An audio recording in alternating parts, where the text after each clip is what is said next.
Good afternoon, Arsenal fans, and Neomis here.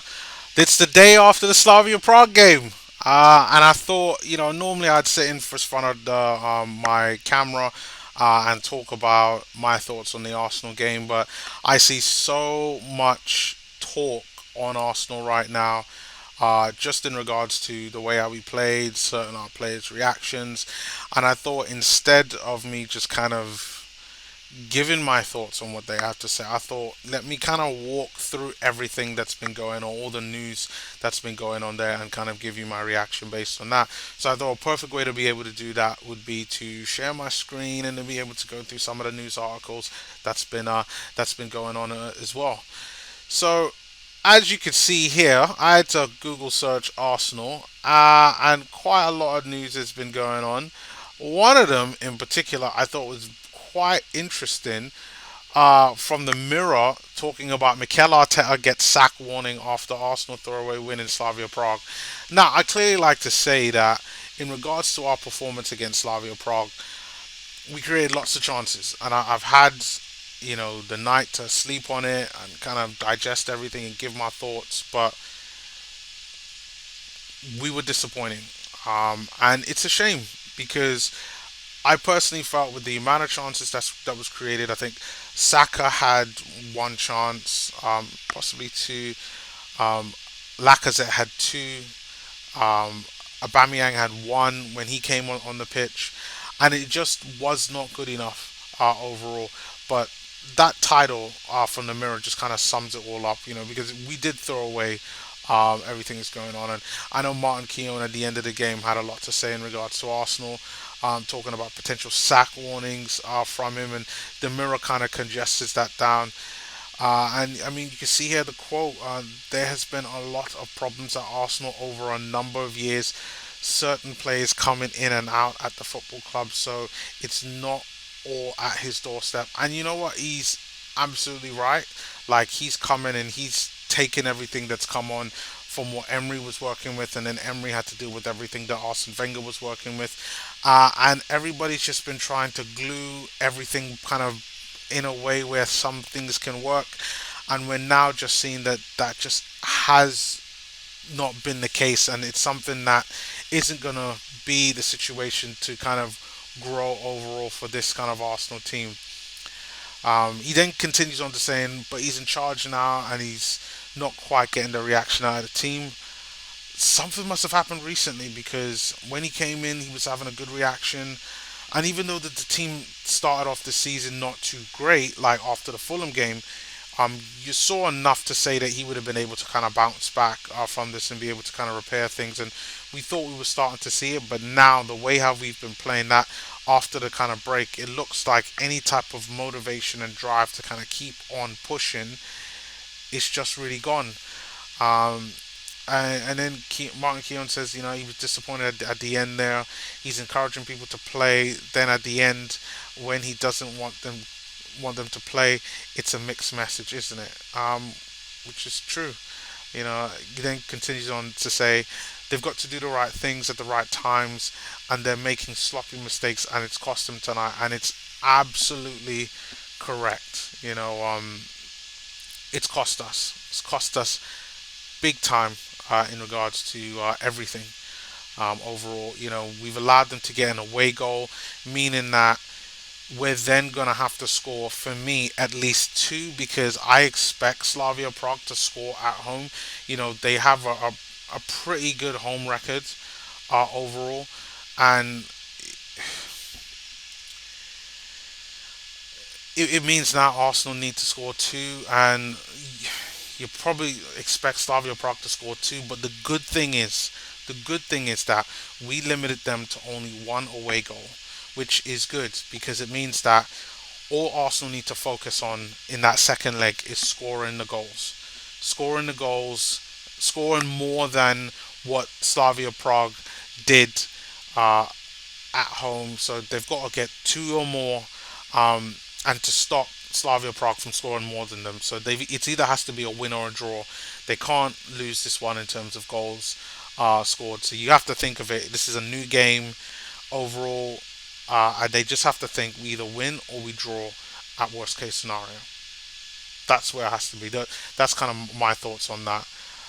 Um, then we've got another report from Sky Sports talking about Mikel Arteta. I'm not sure if this is a quote, but if it is, it's just ridiculous. Stating that Arsenal did not switch off against Slavia Prague.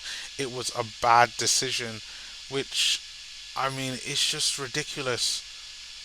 Yeah, it says Arsenal did not switch off when conceding the late goal equaliser, but made a bad decision in giving away the corner. I mean, both were bad. Like, what are you talking about? Like, we switched off for the corner. Cedric, who had, besides that, like, he had a pretty decent game playing out of position, but he just allowed the man to get in front of him, and it just meant that it just wasn't a good thing. But actually giving it away as well was pretty bad. But these things happen. But like, you have to say, like, yeah, they probably couldn't control that part happening, giving it away. It was probably one of those things that needed to happen. But Arsenal had more than enough chances to be able to get something out of the game. He then goes on to continues to say, I don't think that they switched off. I think we made a bad decision. No, playing the ball into an area where we got trapped, and from there we conceded the corner. Apart from that, I don't think it is the case. What was missing is that when you create big chances in Europe, you have to take them, which I completely agree. And that right there is the key thing. What Arsenal need to be focusing on is when you have chances, you have to take them. He then goes on to say, when we made the most difficult thing, which was to score. Yeah, great, we scored the goal, and just wait for the last 4 or 5 minutes and manage the game much better than we did. We failed to do that, and then we gave them the opportunity in the corner, and they scored the goal to the tie match and put us in a different position. Looking back to what happened on the pitch, it's not what we expect. The mentality of the team, no. No, I don't have any concerns there.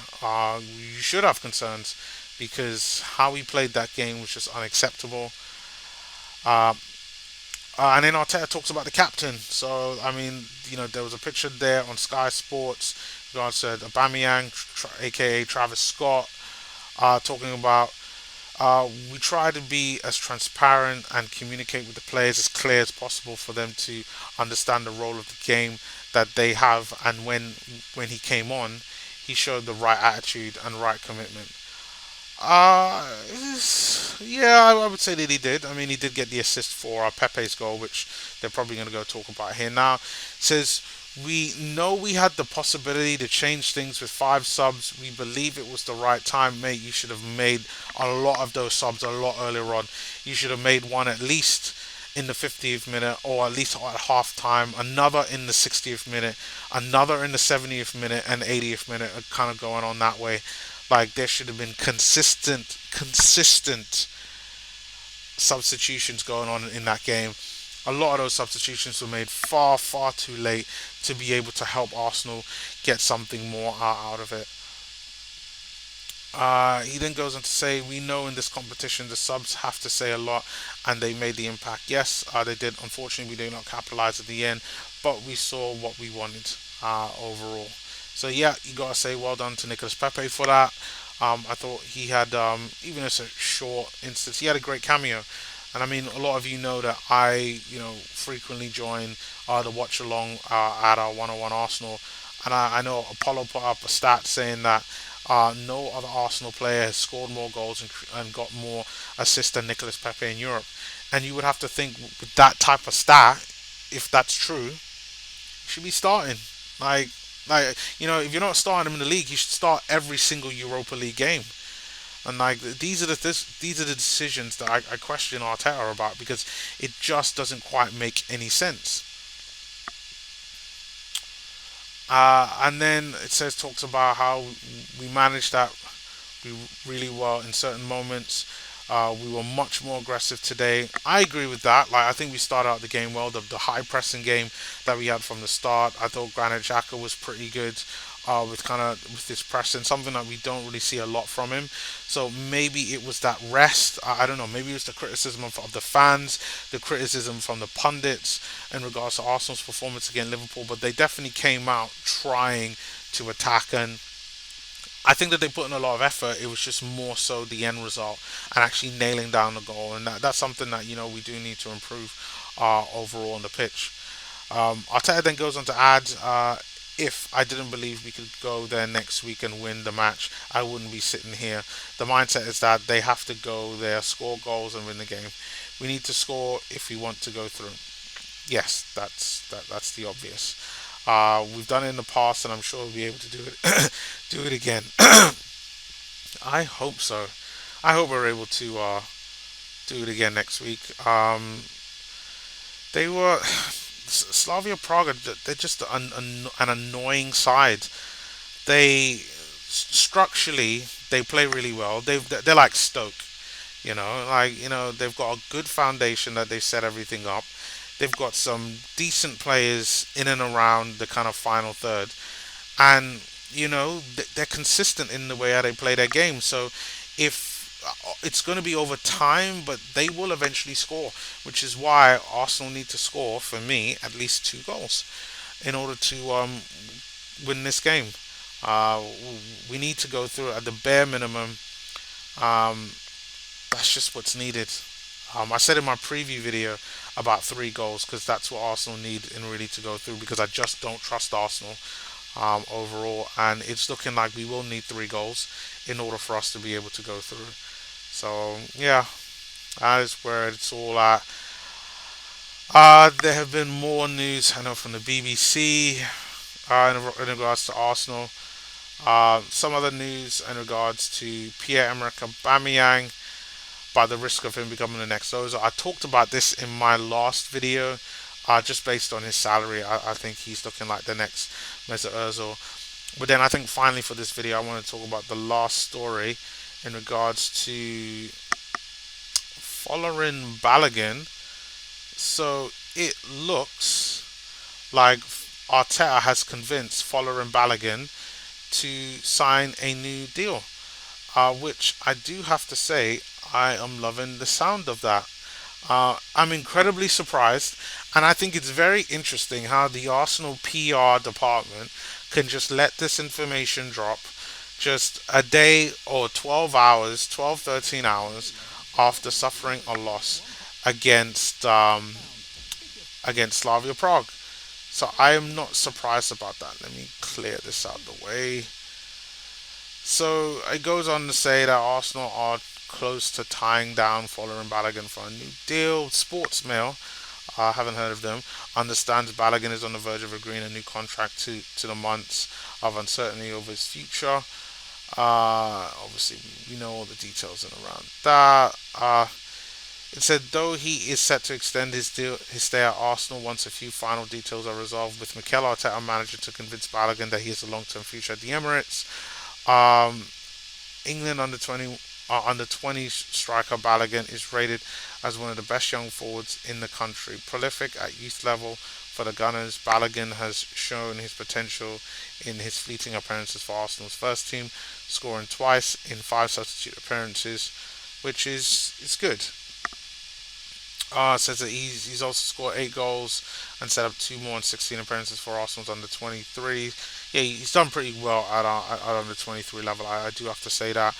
To be honest, his time at under 23 is similar to actually of that of Eddie Nketiah, who also, when he was consistently playing for the under 23s, played very very well.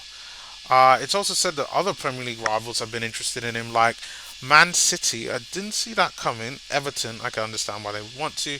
And in Crystal Palace have said that they're also interested in him as well, overall. So that is the first that I'm hearing about that. So Arteta said last month, I think I'm pretty positive about it. And every time I spoke to him, he mentions the same thing, that he's determined to stay here and that he wants to stay. Well, that's the same thing we've been hearing all season. So it looks like a deal there could be done. I won't actually believe that until everything is signed, sealed, and delivered. Until I hear something either from uh, the Arsenal website or on Google from one of these respected outlets, the Telegraph, the BBC, Guardian, and so on and so forth. I will be able to go forward from there. But I just like to say that we all know what we have to do in terms of the Arsenal football team. We've all got to start putting things together, making it happen, getting things done because we really need it. And I really hope that Arsenal manage to get the couple goals that they needed. Whether they get through by actually just winning or getting a 3-3 draw, because I don't think we're going to stop Slavia from scoring. Whereby we go through an away goal. So we need to get at least 2 goals to get those 2 away goals overall. But these guys are no mugs. I do think that we're better than them. We showed that we're better than them by the amount of chances that we created. We just need to be a lot more clinical. So I'll leave it there. So guys, thank you once again for watching my video.